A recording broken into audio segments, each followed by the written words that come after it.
my name is Eleanor. I'm 78 years old now, and I've lived a long life, a life filled with love, pain, secrets, and survival. I've been called a mother, a grandmother, a friend, and even a survivor. But for the longest time, I was simply silent. I grew up in a small town, the kind where everybody knew each other's names and waved from their porches. I was the second of 4 daughters, raised by hardworking parents who believed in respect, discipline, and tradition. My father was a quiet man, always serious, and my mother was the glue that held everything together. We didn't have much money, but our home was warm and full of stories told around the dinner table. From the time I was a little girl, I dreamed of falling in love.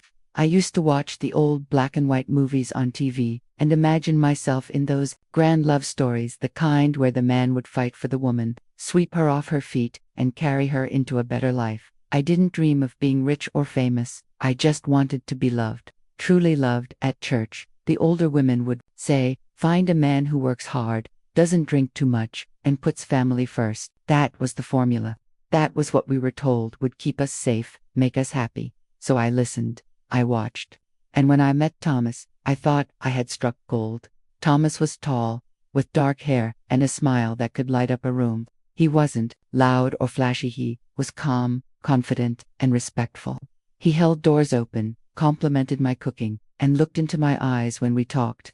I had never felt so special before. I was 18 when we met, and by 19, I was married. People always say hindsight is 20/20, but when you're young and in love, you don't see the warning signs. Or maybe you just don't want to see them. There were little things. Now that I think about it, the way he didn't like me talking to other men, not even casually. How he'd question me if I came home a few minutes late. Once, he got upset because my dress was too tight, even though it was just the same dress I'd worn many times before. But back then, I thought he was just being protective. I thought that meant he cared. Everyone around us thought we were the perfect couple. "He's such a gentleman," they'd say. "You're lucky, Eleanor." And I believed them. I wanted so badly to believe that I had found what every woman hopes for: a good man, a strong man, a man who would take care of me. But I didn't know that strength can also hide cruelty, that charm can be a mask, that real love doesn't make you feel small or scared. The first year of our marriage was confusing. There were happy moments, of course, Sunday picnics, kisses on the forehead, the smell of fresh bread in the kitchen. But there were also cold nights when he wouldn't speak to me, slammed doors, and strange outbursts over nothing. I thought I was doing something wrong. I tried to fix it. I smiled more, stayed quiet, cooked better meals. I kept thinking, maybe it's just stress. Maybe he's tired. Maybe I can make him happy again. I didn't tell anyone. Not my sisters, not my parents, not my friends. I felt embarrassed, ashamed even. I didn't want to admit that maybe I had made a mistake. That maybe this man who promised to love and protect me wasn't who I thought he was. And yet, I still loved him.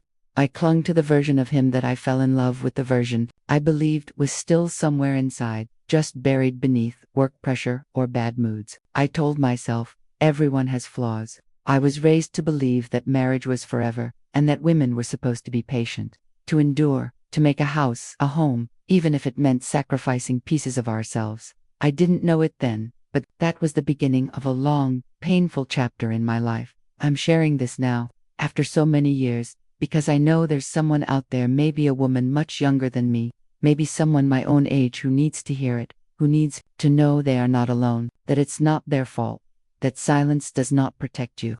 It only protects your abuser.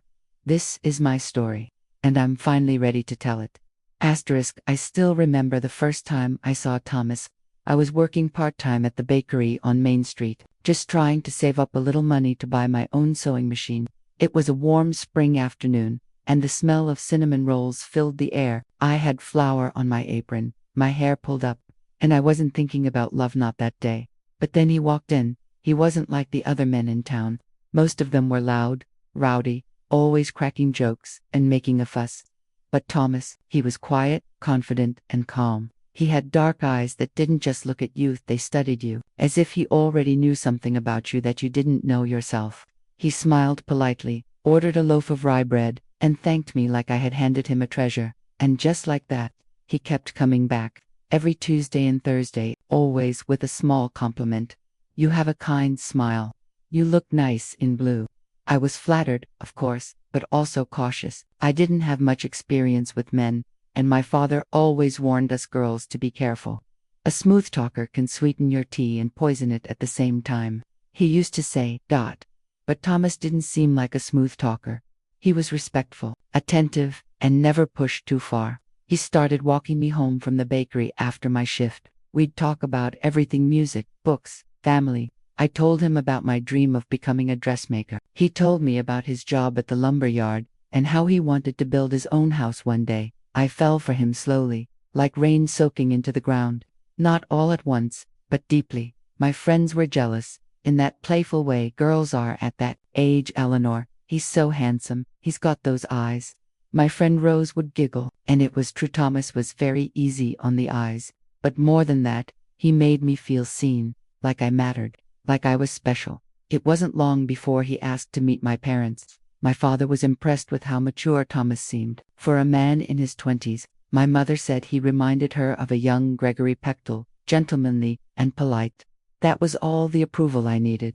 When he asked me to be his wife just a few months later, I said yes with my whole heart. Looking back now, I wonder if things moved too fast. But back then, it felt perfect, like the answer to a prayer I didn't even know I'd spoken. Our engagement was short. We had a modest church wedding with lace tablecloths and my sister's lemon cake. Everyone smiled, everyone clapped, and I remember thinking, this is it. This is the first day of my forever. But something shifted almost immediately after the wedding. It started small, a comment here, a look there. On our honeymoon, I wore a dress he had complimented before, but this time, he told me it was inappropriate for a married woman. I laughed, thinking he was teasing, but his face didn't laugh with me. Then came the little criticisms. My hair was too messy, my voice too loud, my laugh too silly, and I thought, he just wants me to be better. He's trying to help me.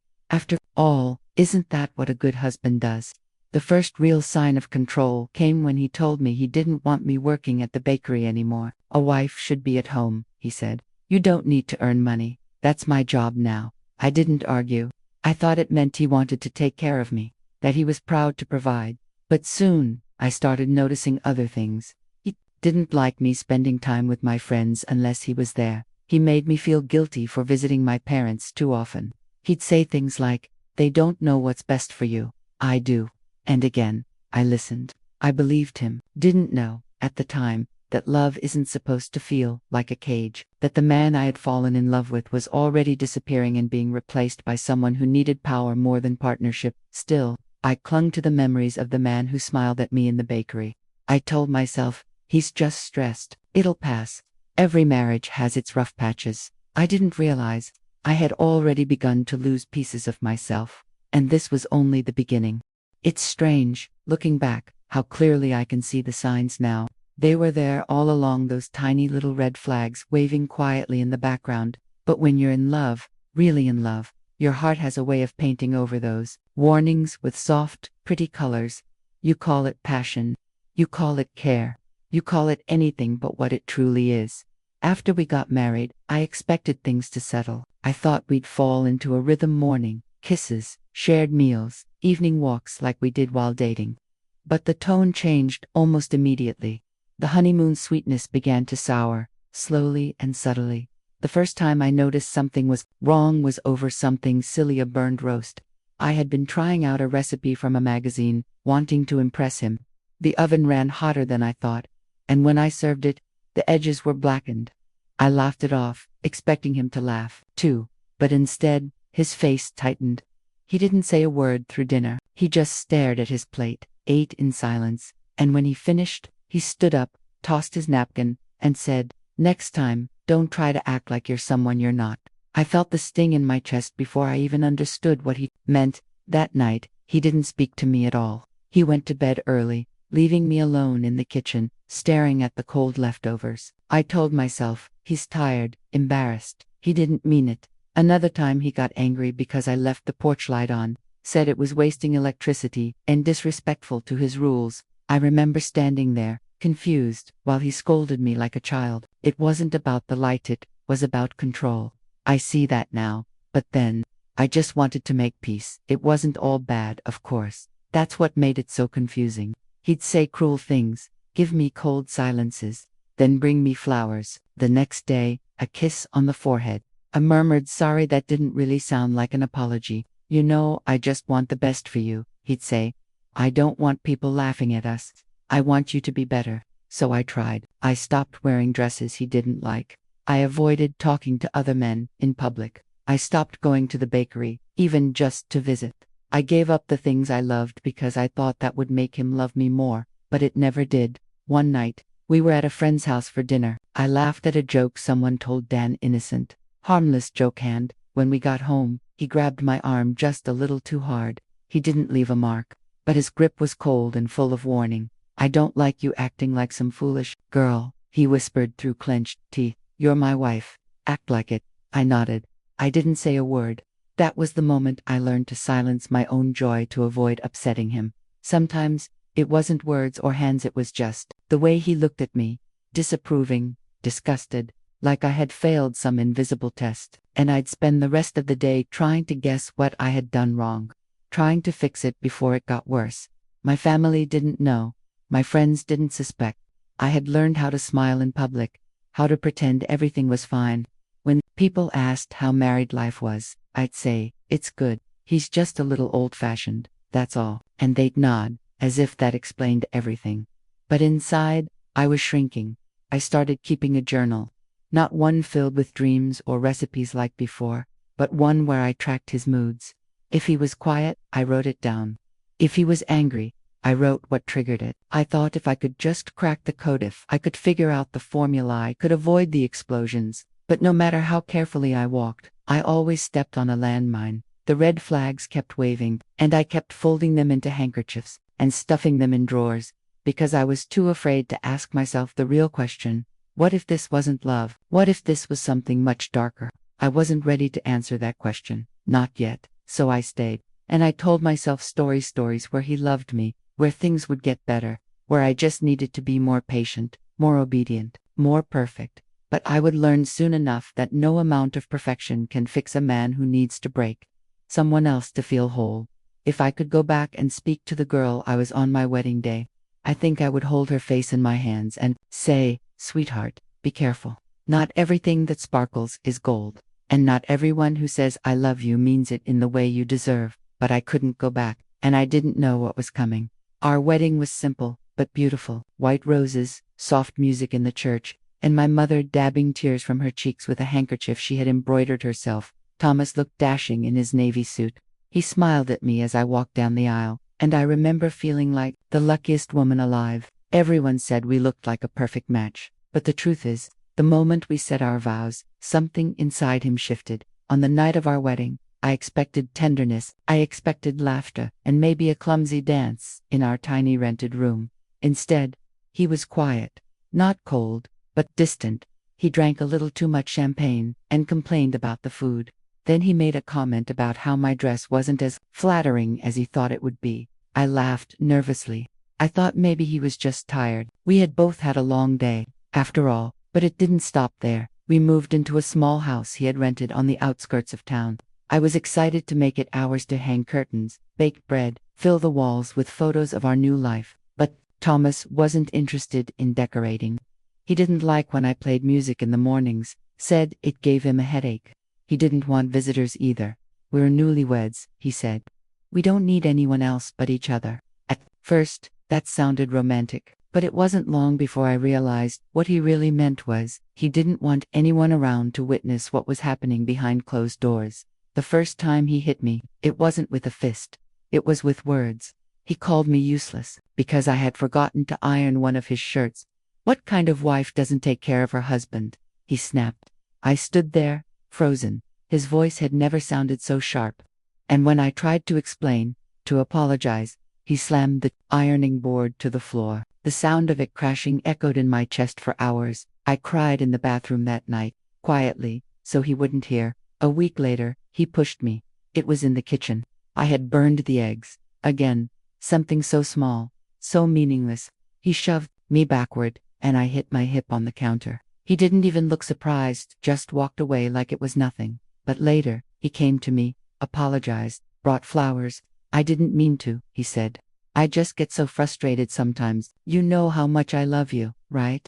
I nodded. I believed him, because I needed to believe him. And that became our cycle. Anger, explosion, silence, regret, apology, and then, the promises. The soft moments. The nights where he held me close and whispered, I don't know what's wrong with me. I just want to be better. I thought I could help him be better. I thought I could fix it. I started walking on eggshells. I kept the house spotless. I cooked his favorite meals. I avoided saying things that might set him off.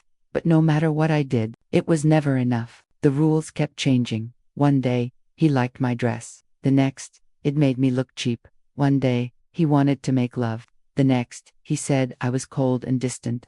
I began to lose myself in that house. My laughter, my spark, my voice. I remember one afternoon, sitting at the kitchen table, staring at a chipped coffee mug. It was nothing special, just a plain white cup with a crack down the side. But I looked at it and thought, that's me, cracked. Not broken, not yet, but close. And still, I didn't tell anyone. Not my mother, not my sisters, not even my best friend, Rose. I was ashamed.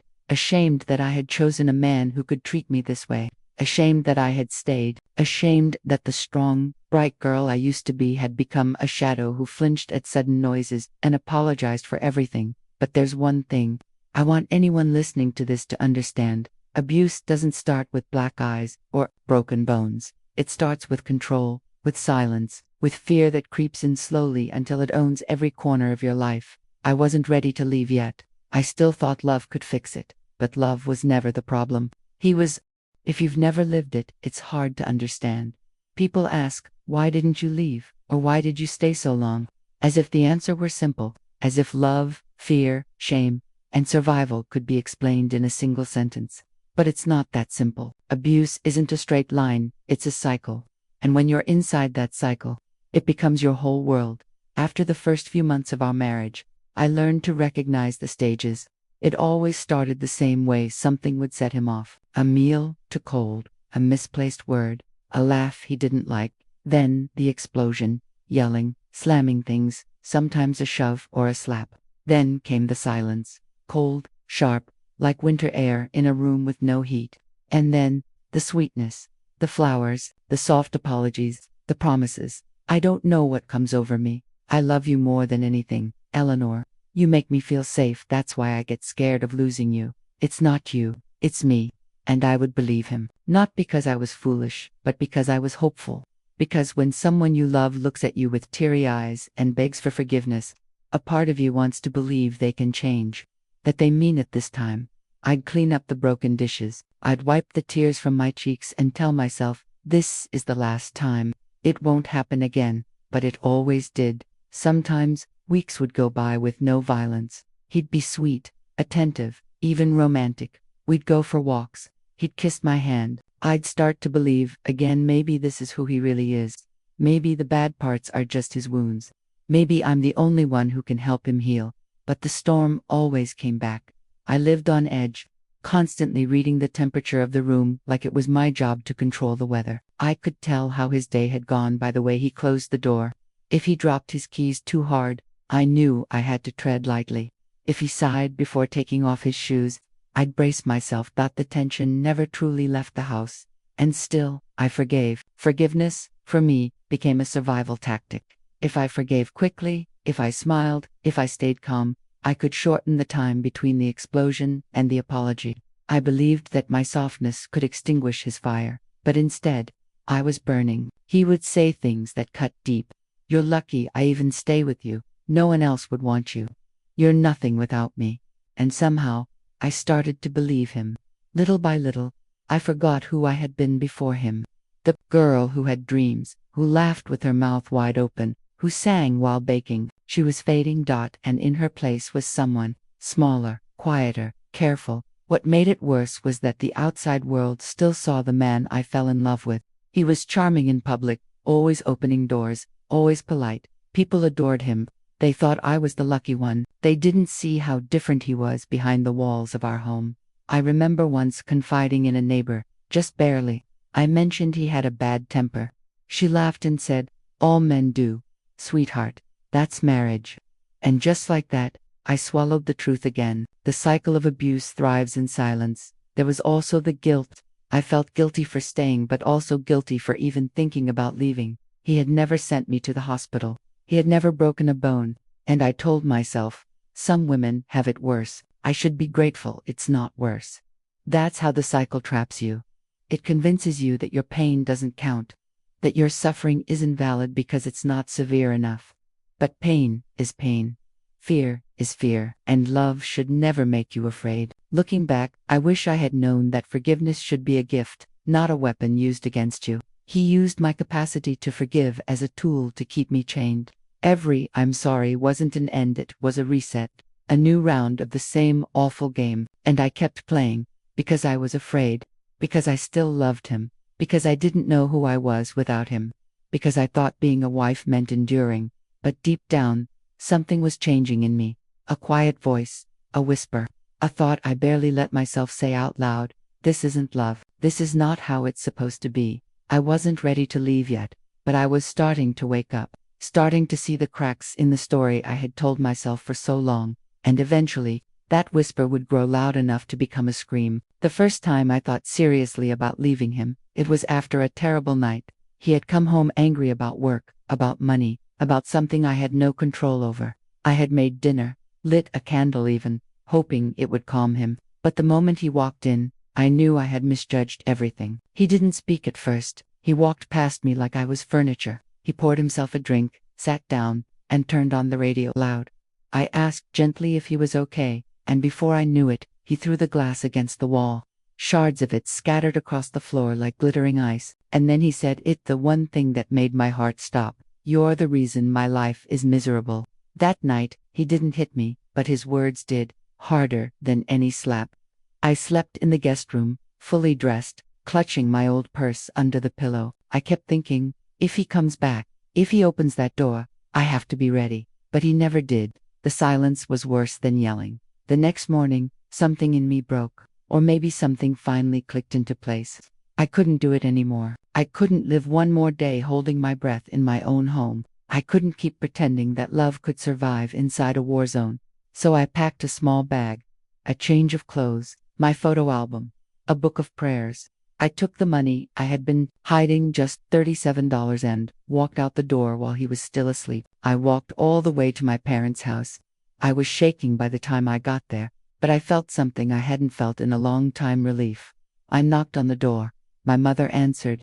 Her face lit up, and then immediately changed when she saw my expression. I told her everything. Well, almost everything. I told her he yelled, that he scared me, that I didn't feel safe. I expected her to hug me, to say, "Stay here, we'll protect you." But instead, she sighed, sat me down, and said, "Eleanor, marriage is hard, but it's your duty. You can't just walk away every time things get difficult." I looked at her, stunned. "He hurts me," I said quietly. She shook her head. "Your father raised you to be stronger than that. Go home. Make it work." I don't remember how long I sat there after that. Maybe minutes, maybe hours, but something inside me closed up again. That tiny door I had opened, the one called escape, was slammed shut. I left her house with tears on my face and pain in my chest, and I went back. When I walked through the front door, Thomas was sitting at the table, smoking a cigarette. He didn't look up, didn't ask where I'd been, just said, "Dinner better be on time tonight." And that was that. That day taught me that leaving isn't just about walking out the door, it's about having somewhere to go, about having people who will believe you, stand by you, fight for you. I didn't have that. Not then. Friends, I had lost most of them. He didn't like me spending time with other women, said they filled my head with nonsense. Eventually, I stopped trying. I canceled plans, made excuses, and one by one, they stopped calling. Church, I tried once. I asked the pastor's wife for help. She smiled and said she would pray for me. That was all. No offer of a place to stay, no real support, just prayer. And while I do believe in the power of prayer, I also believe God sends us hands to hold, not just words to whisper. I was alone, alone in my pain, alone in my fear, alone in a house that didn't feel like home. And the worst part, I started to believe that maybe I deserved it. maybe I wasn't strong enough. Maybe this was all my life would ever be. But deep inside, I knew something wasn't right. I had seen love. Real love. My grandparents had it. My neighbors had it. Love wasn't supposed to look like bruises on your heart and silence at dinner. It wasn't supposed to feel like prison. I wasn't ready to leave again, not yet. But a new voice had begun whispering inside me. A voice that said, "You can't live like this forever. You're worth more than this." I didn't know when I would try again, or how, but I promised myself that next time, I would find a way to make it stick. Because if no one else would save me, I had to save myself.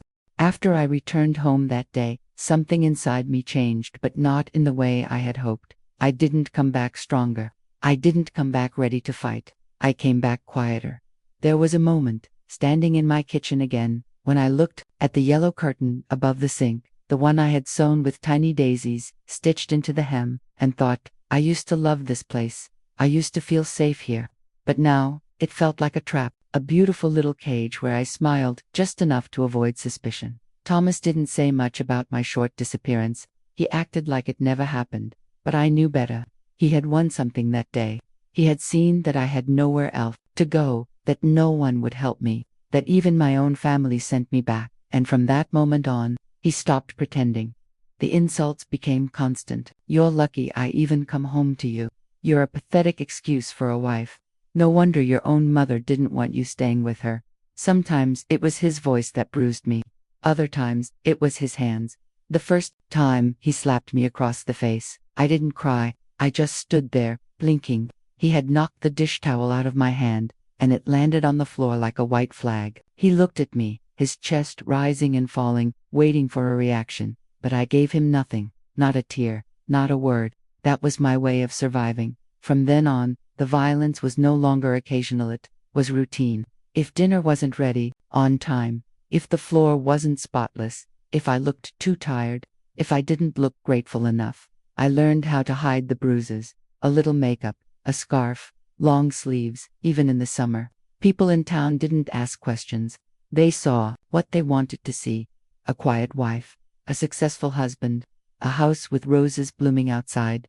And me, I stopped talking. I stopped writing in my journal. I stopped calling my sisters. I barely spoke to anyone. Silence became my shield. Because when I spoke even to myself, it hurt too much. Words made it real. And if it was real, I didn't know how I would survive it.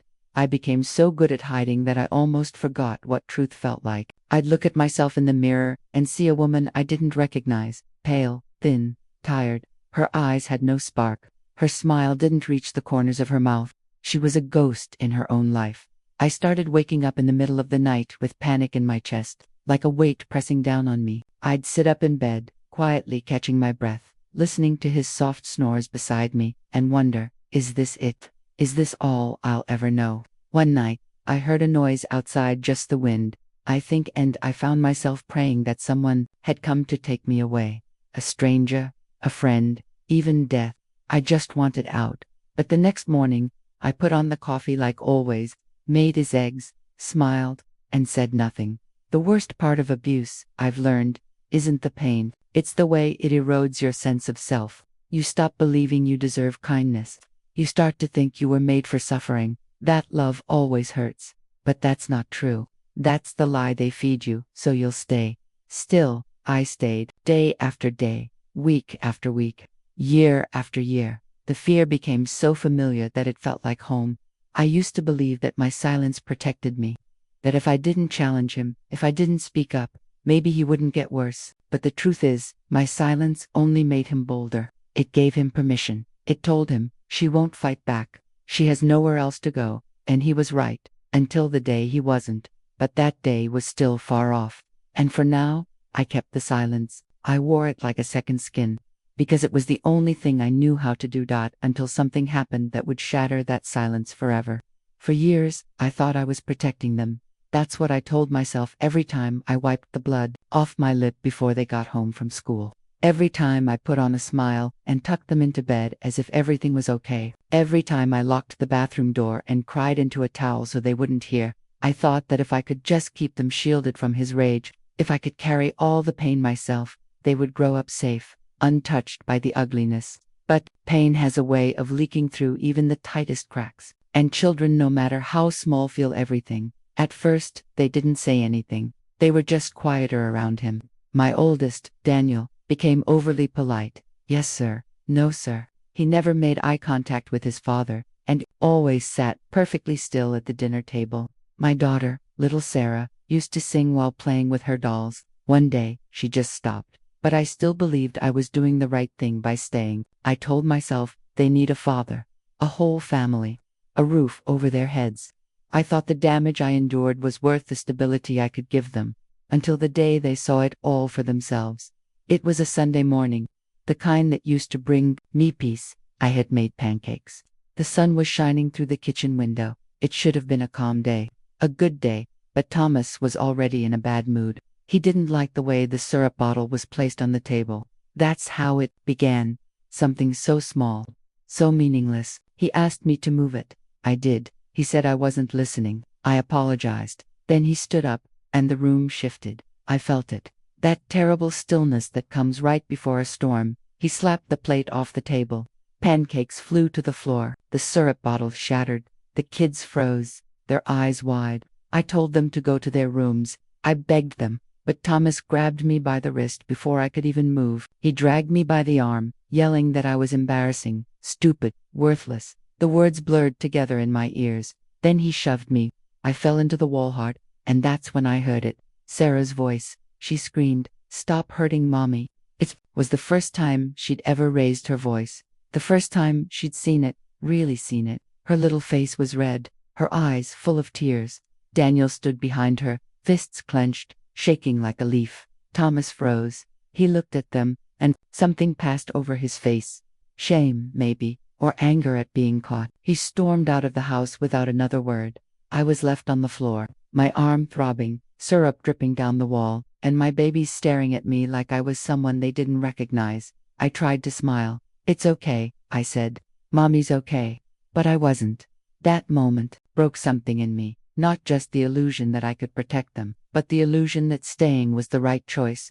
Because in trying to shield them, I had taught them something I never intended, that this was normal, that women should endure, that love means pain, that silence is safer than speaking up.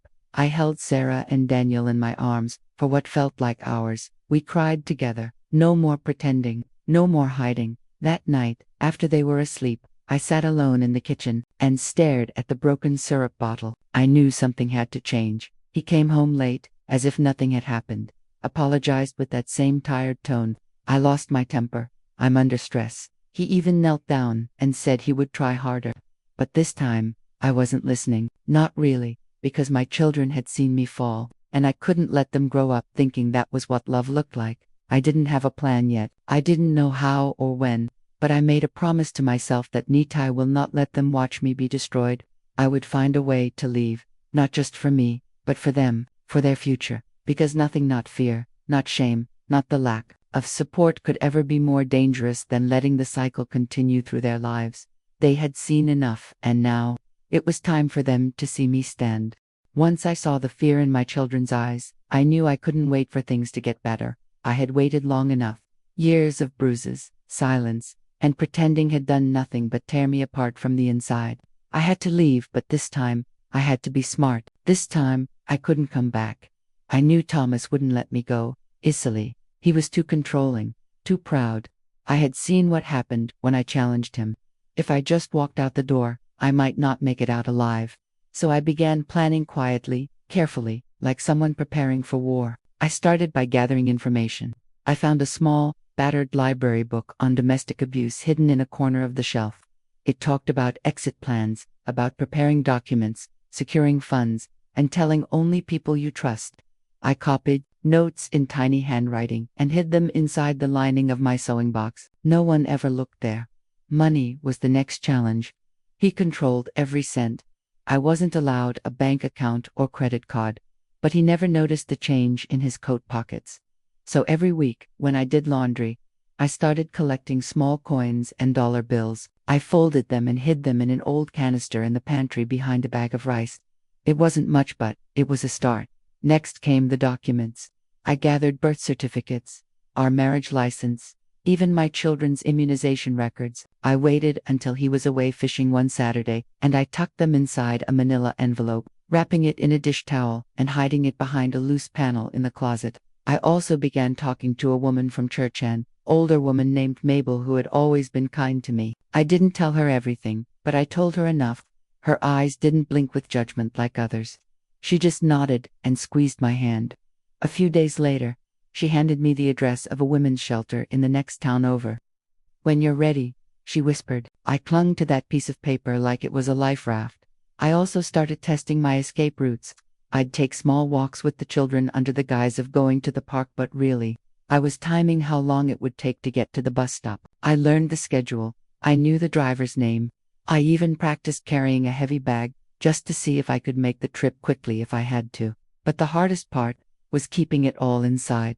Every day I had to smile, cook, clean, and play the part of the obedient wife while carrying this enormous secret. There were nights I couldn't sleep. Nights when I'd hear a creak in the hallway and panic that he had found my stash of coins or the hidden documents. I lived on edge. But this time, the fear was different. It wasn't just survival. It was preparation. I started to feel a flicker of something I hadn't felt in a long time. Hope. The children noticed the change in me. I was quieter, but more focused. I told them stories at bedtime again. I hugged them tighter. And while I didn't tell them what I was planning, I started leaving small clues in their minds, reminders that no matter what happened, Mummy loved them, and we would always be together. I also rehearsed what I'd say if he caught me. I practiced the lies I'd need to tell to get one last moment of freedom. I need to pick up a package. The school called. I need to meet the teacher.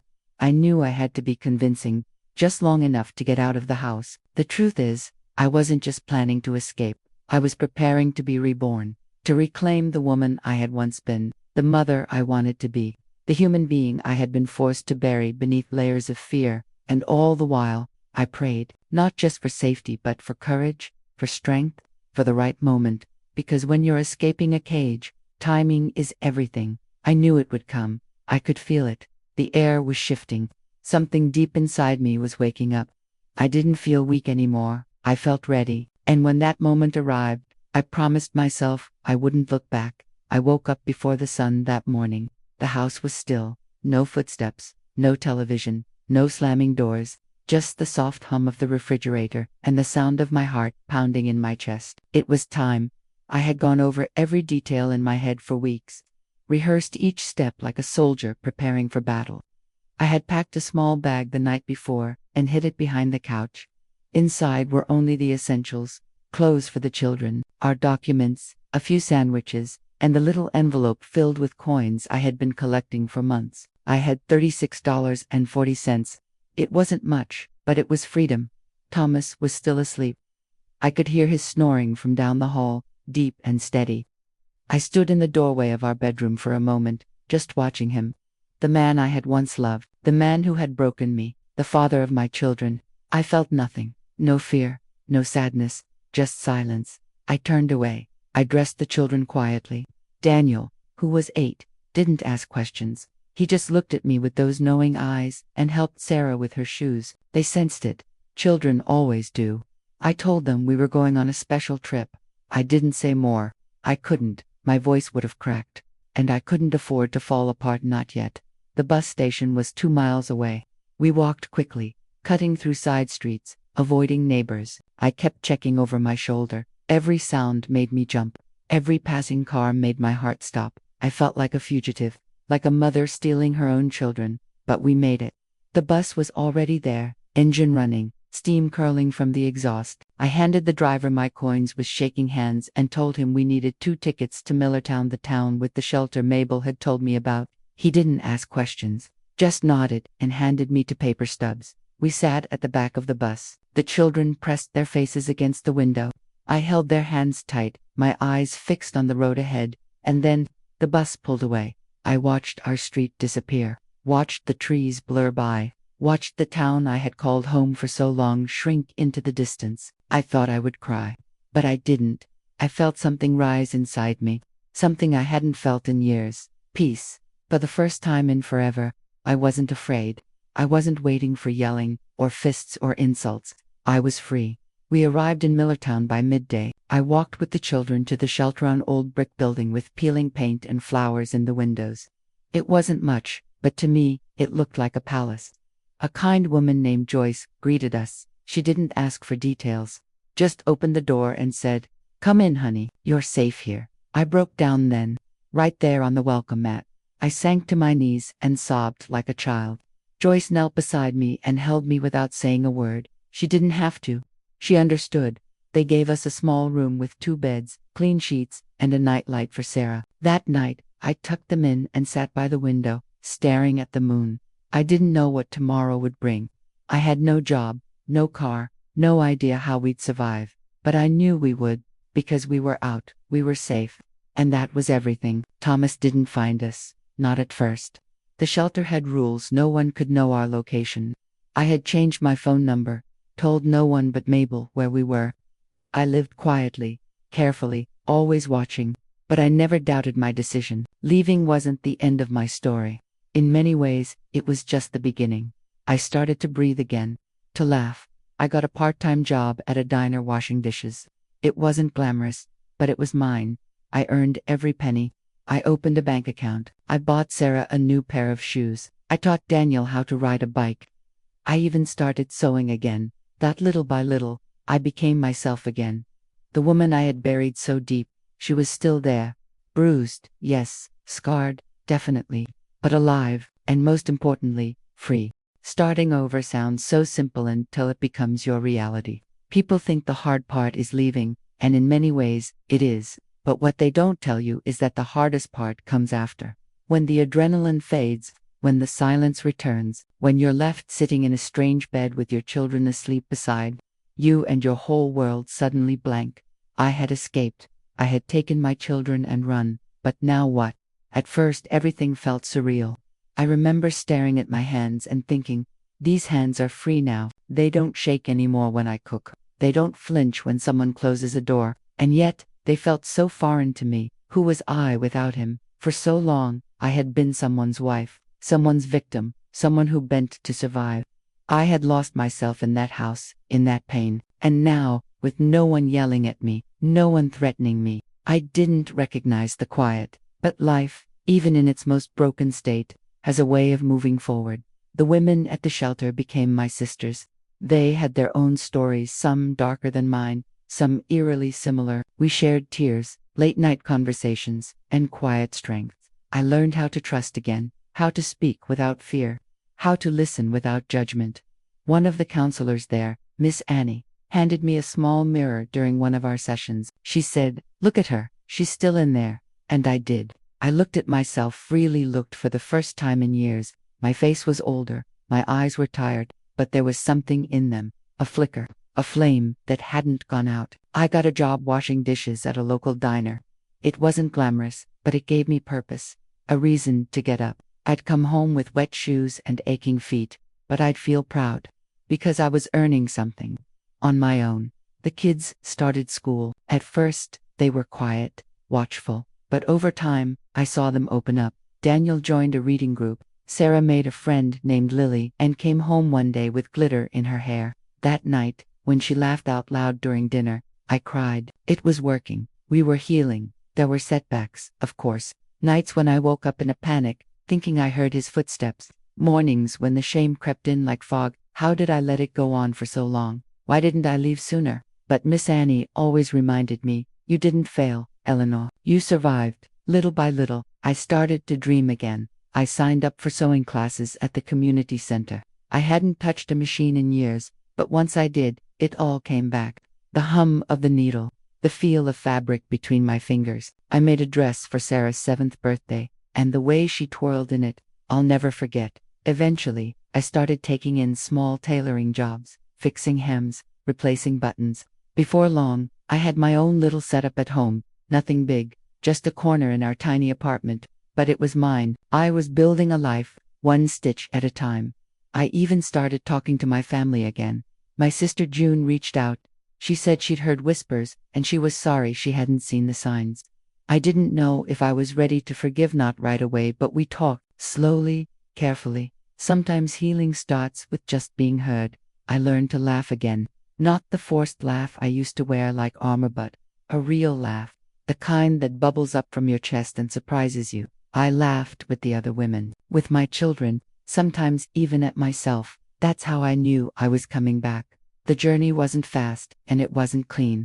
There were days when I felt broken, days when I missed the illusion of comfort, the routine of familiarity. But those days were outnumbered by the good ones, the free ones, the ones where I got to decide who I was and how I would live. For the first time in decades, I didn't need permission to exist. I didn't just survive, started living, and I promised myself, and my children, that I would never again accept love that came with bruises, never again confuse fear with devotion, never again stay silent when my voice could save us.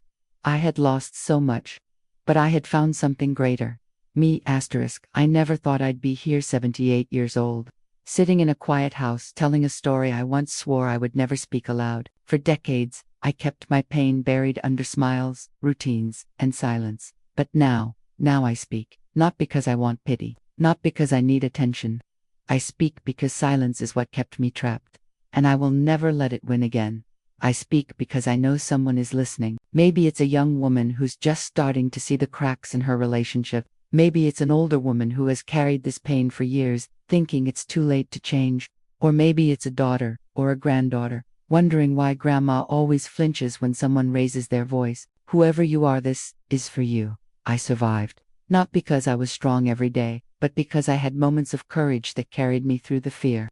Moments when I chose to fight, even if my voice trembled, even if my legs were weak, even if I didn't know what would happen next. And now, I carry that courage like a torch. I tell my story to anyone who will listen. At churches, at community centers, in women's groups. I sit in small rooms filled with women like I once was, scared, quiet, broken, and I say the words I needed to hear back then. You are not alone. And it is not your fault, because for the longest time, I thought it was. I thought if I had been more obedient, more beautiful, more careful, maybe he wouldn't have hurt me. But abuse is never about what you did, it's about control. It's about someone else's brokenness being poured into you, and the only way to stop it is to name it, to face it, to walk away from it. I also speak for the women who didn't make it out, for the ones whose stories ended in silence, whose voices were never heard. I carry them with me every time I speak, every time I listen, every time I help another woman find the door I once had to claw my way through. Sarah, my daughter, is a mother now. She knows my story. We've cried together, we've healed together, and I watch her raise her children with a gentleness I never knew growing up, a peace I fought so hard to give her. She doesn't fear love, she doesn't confuse it with pain, and that alone makes every scar I carry feel worth it. Daniel is grown too. He once told me, "Mom, I didn't understand everything when I was little, but I always knew you were trying to protect us." That meant more to me than anything. Than my children are my legacy, not the pain, not the past. Them, their freedom, their healing, their joy, and now, I live with peace. It's not perfect. Some nights, I still dream of the old house. Some mornings I still wake up waiting for footsteps that never come. But then I open the curtains, feel the sun on my face, and remind myself, I made it out. I am alive. I am whole. To every woman listening, especially the ones still trapped in that cycle, please hear me. You don't need to wait until it's bad enough. If you feel unsafe, that is enough. If you cry more than you laugh, that is enough. If you don't recognize the person in the mirror anymore, that is enough. You are worthy of love that lifts you, not love that breaks you. You are not too old, not too young, not too poor, not too far gone. You are not weak for staying, but you are brave for even thinking about leaving. And you don't have to do it alone. There are people who will help you, hold your hand, walk you through the dark. I know, because I found them, and now I am one of them. I share my story so that others can break their silence, so that other voices can rise up, so that someday, fewer women will have to carry this kind of pain in secret. I once thought my story was over, that my life would end in fear and shame, but now I know the truth. My story had just begun. If my story touched your heart, please share it. You never know who might need to hear these words. Like, comment, and subscribe to help bring more voices out of silence. And if you or someone you love is in danger, please don't wait. There is help. You are not alone. You are loved. You are worthy. Speak, survive, heal.